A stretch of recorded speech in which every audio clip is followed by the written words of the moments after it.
কিনা লাইছি, ডেইলি আমার ইনকাম 1500 থেকে 2000 টাকা। আমি তো গরু আর মুরগি ছাড়া ভাতই খাই না। আর জিনিসপত্রের দাম বাড়লে কি ইনকামও তো বাড়ছে। কিভাবে? কিভাবে আবার কি, আগে রাস্তার এই মাথার থেকে ওই মাথায় গেলে 20 টাকা লইতাম, এখন লই 40 টাকা। ইনকামও বাড়ছে, জিনিসপত্রের দামও বাড়ছে। আগে তো পান্তা ভাতও জুটতো না, এখন তো গরু ছাড়া ভাতই খাই না। ওই বেটা, তুই কি নেশা করছস? নেশা করে এসব কথা কইতাছস? আমি 20,000 টাকা চাকরি কইরা না পারি খাইতে, না পারি ঘর ভাড়া দিতে, জিনিসপত্রের খালি দাম আর দাম। হালার ঘরে হালা, তুমি চাকরি করতে যে কাম করো 7 ঘন্টা, তোমার কি বেতন দিব 2 লাখ? যোগ্যতা নাই, আবার দোষ দাও সরকারের। তার মানে কি আপনি বলতে চাচ্ছেন সবাই জব বাদ দিয়ে রিক্সা চালাবে? অবশ্যই। আমি কি কইলাম? আমি তো গরু ছাড়া ভাতই খাই না। আমি সারাদিনে কাম করি 12 ঘন্টা, তো আমি গরু না খাইলে কি গরু খাইবো? ওই বেটা, তুই তো অশিক্ষিত, তুই চাইলে রিক্সা চালাইতে পারবি। আমার ছোট ভাই অনার্স পাস কইরা রাস্তা রাস্তায় ঘুরে চাকরি পায় না, ওই চাইলে কি তোর মতো রিক্সা চালাইতে পারবো? হালার ঘরে হালা, মাস্টার্সের সার্টিফিকেট বাসায় ঝুলাই থুইছি, পুরা সে বাসা বানাইছে। আর তুই এসেছিস বেটা অনার্স লয়ে। আর শিক্ষিত হইছে কি হইছে? রিক্সা চালাই নাকি খারাপ? আর শিক্ষিত হইছে দেখি কি আমি রিক্সা চালাইতে পারবো না? বাবু মানছে কি কইবো? ওই বেটা, তোর কি মানছে বাদ দিয়া যায়? আর হালার ঘরে হালা, তোরা 2 দিন পর নাটক করস, সার্টিফিকেট পুরা এলাস। অনার্স মাস্টার্স পাস করছস আলটিমেটলি করে, চাকরি পাবি কইতে? যারা পাওয়ার হেরা পায়, এরা নিজেরা ওইভাবে তৈরি করে। তোরা 10 লাখ বেকার ঘুরস কি লিগা? সরকারের দোষ দাস কি লিগা? তোরা যখন বুঝছস যে তোর দিয়া পড়ালে হইব না, পড়তে গেছিস কে জোর কইরা?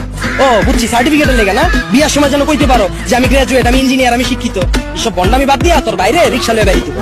তার মানে আপনি কি বলতে চাচ্ছেন, আপনি নিজেও অনার্স মাস্টার্স কমপ্লিট করছেন কিন্তু নিজেকে ওইভাবে তৈরি করতে পারেননি, যার কারণে আপনার জব হয়নি?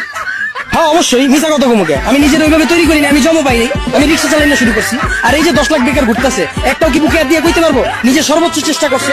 আর এই যে 10 লাখ বেকার ঘুরতেছে, একটা বুকে হাত দিয়ে কইতে পারবো নিজেকে ওইভাবে তৈরি করছে, নিজেকে সর্বোচ্চ চেষ্টাটা করছে, তাও চাকরি পায় নাই? সারা রাত খেলছে কার্ড, সারাদিন গার্লফ্রেন্ডের সময় দিছে, ওরা চাকরি পাবে কইতে? যারা পাওয়ার হেরা পায়। আর গ্রাজুয়েশন কমপ্লিট করছিস, ভালো কথা, বই আরিস কে?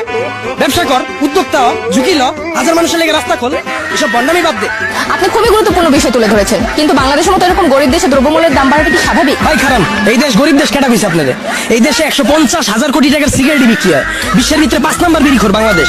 এই দেশে মানুষ 20 কোটি, স্মার্টফোন চালায় 23 কোটি, বাইক চলে 30 লাখ, প্রাইভেট কার চলে 50 লাখ। এই দেশ আমার গরিব হয় কেমনে? ওই বেটা, যারা গরিব ওরা গরিবই আছে, আর যারা বড় লোক ওরা বড় লোকই হইতাছে। এমনি দেশ চললে সবাই তো না খেয়ে মরবো।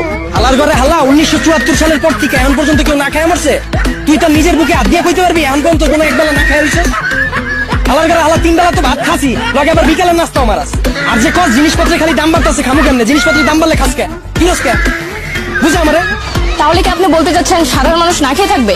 আপনি আবার সাধারণ মানুষ কই পেলেন? এনে তো সবাই অসাধারণ, আমরা সবাই বাংলাদেশি, আমরা সবাই এক। একটা জিনিসের যদি দাম বাড়ে, আমরা যদি এটা খাওয়া বা ব্যবহার করা বন্ধ করে দিই, দেখি ব্যবসায়ীরা কার কাছে বেচে। যখনই আমরা খবর পাই কালকে থেকে পেঁয়াজের কেজি 20 টাকা বেড়ে যাবো, ওই দিনে যাই আমরা দোকানে ভিড় করে আলাই, তো দোকানদারও তো আমরা বুঝেই দিতেছি পেঁয়াজের কেজি 20 টাকা হোক আর 2 লাখ টাকা হোক, আমরা কিনা খামুই। যেটা মার্কেটে চাহিদা বেশি থাকবে ওটার দাম তো বাড়বে। আমরা যদি সিদ্ধান্ত লই আমরা খামু না, ব্যবসায়ীরা বেচবো কার কাছে? আর পৃথিবীর যখন জন্ম হয়েছিল তখন কি এত খাওয়ান দাওয়া ছিল? তখন কি এত বার্গার ছিল, পিজা ছিল? তখন কি মুরগির কালাবুনা ছিল? কে মানুষ শাক পাতা খায় বেচা দিছে না? আমরাও পারো, আমাকে সবার একই তৈব। যে কোনো সিন্ডিকেট ভাঙার লেগে আমরা নিজেরাই যথেষ্ট। আর সরকারের দোষ দিয়ে লাভ কি? আমরা জনগণ নিজেরাই তো চুতিয়া। একটা জিনিসের দাম বাড়লে আমরা ফ্রিজ ভরা শুরু করে দিই, ফ্রিজ ভরা বন্ধ করলে এমনি সবকিছু ঠিক হয়ে যাবে।